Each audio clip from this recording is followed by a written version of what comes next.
Okay, so I wanted to do a quick video on Italian breadcrumbs. We use this breadcrumb mixture. It's my mother's recipe. That we use this for everything. It's the stuffing in our stuffed mushrooms.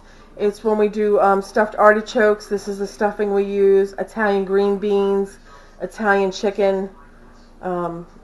This is what we use. So what I'm going to do is, we buy a lot of bread, but we don't necessarily eat all of it, and rather than it going to waste, I make breadcrumbs when I have extras. So it's, I have the last maybe quarter of a loaf of wheat bread, and all I'm going to do is I'm going to break it in 4 pieces, and I'm going to throw it in my food processor. If you didn't have a food processor, you can grate this bread on a box grater, but it would just, take a long time. This is so quick. And honestly, for years and years and years, I did it with the box grater. Okay. I'll leave that for the next load. And then all you're going to do is you're going to pulse it.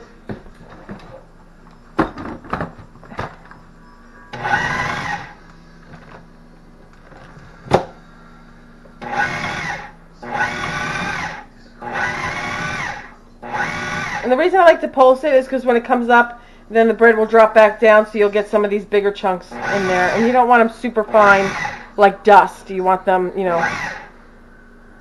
like this.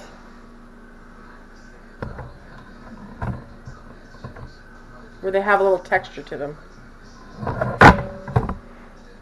Okay.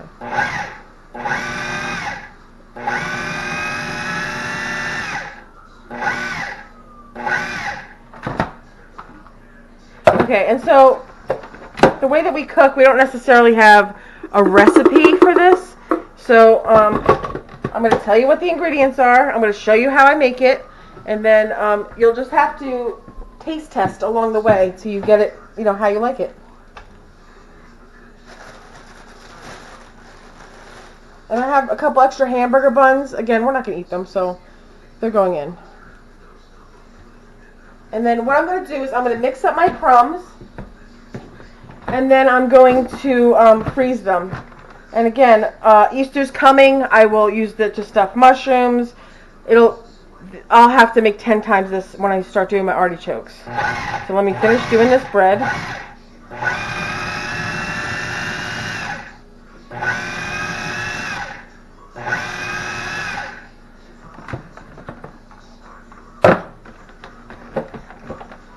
Wow, man. Okay.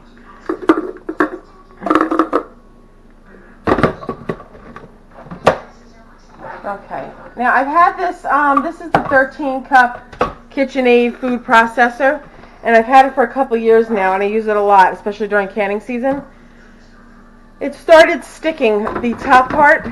I had trouble getting the top on and off, and I actually had to end up buying a replacement because I was just jamming it on, and I ended up ruining this little part here. But what I found out, it's this silicone seal on it. So if you have one of these food processors, what I like to do is I just take a little olive oil on my finger and I rub it right around the seal, and it keeps it moving nice and smooth so that you don't have to beat it up to get it to close and open. Okay, I'm going to move the camera over to the other counter, and we will continue making the crumbs over there. Let me find my clicker. Okay, I'm back. It's really simple. It's just taste as you go. So this is a 6-quart bowl. I'm going to guess that I have maybe 3.5 quarts of fresh breadcrumbs in here. And what I'm going to start doing is, let me just tell you what we're putting in it first of all. We're going to put some black pepper, some garlic powder, some parsley flakes,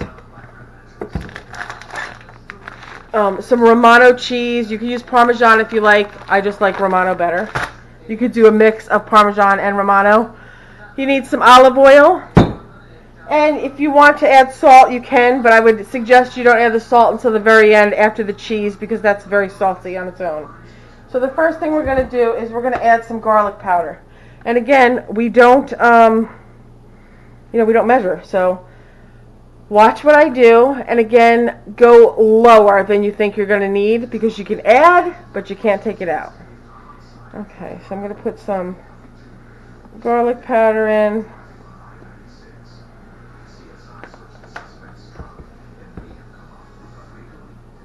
I'm going to put some black pepper in.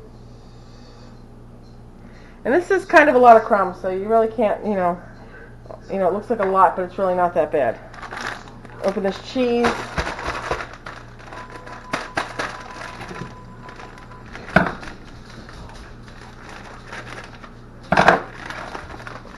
And I'm just going to go by like handfuls and break up the chunks as well.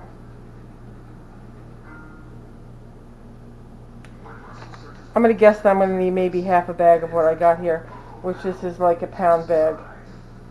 So it's probably going to be about a cup.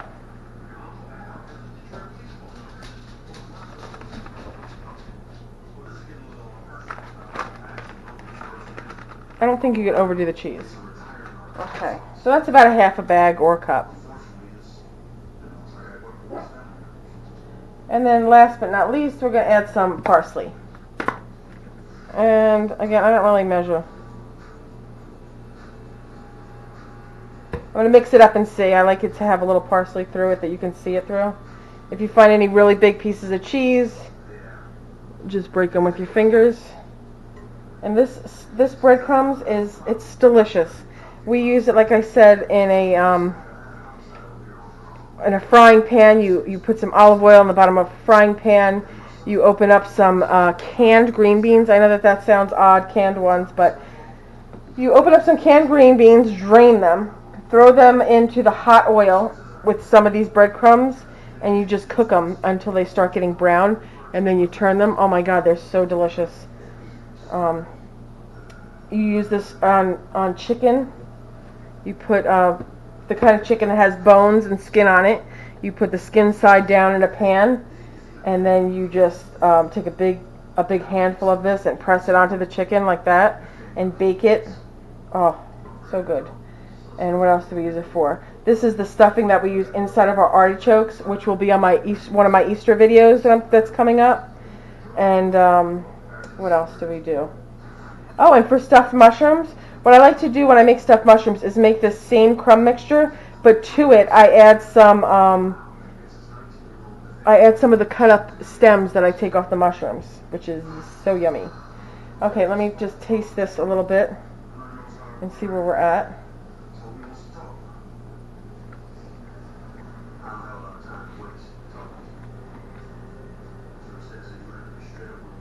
Okay, pretty good. I'm going to add a little more garlic. I'm going to add a tiny bit of salt.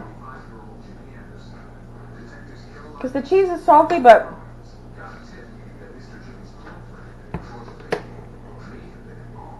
this is a lot of crumbs, you know? Okay.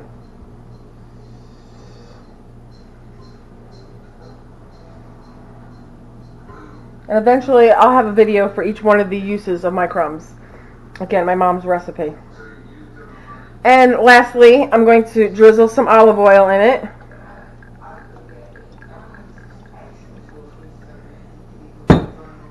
Mix it up. Now if you wanted to, you don't even have to put the oil in here if you're going to freeze it, but I like to put it in just because when I take it out, sometimes I forget to drizzle it on, and then I'm like, oh, I wish I would have done that, but just a little bit. And if you see, it makes it so it can pack better, which is very good for stuffing. Okay, so now I have some olive oil in here, but not overly, which is perfect. And all I'm going to do, because I'm not making this today, is I took a plastic food bag, freezer bag, and I put Italian breadcrumbs on it. I'm just going to put the crumbs in the bag. You know what's good too is if you use like a cup.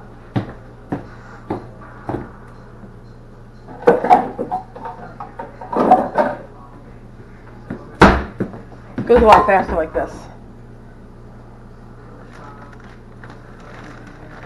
And it keeps most of it off your counter. Ask me how I know.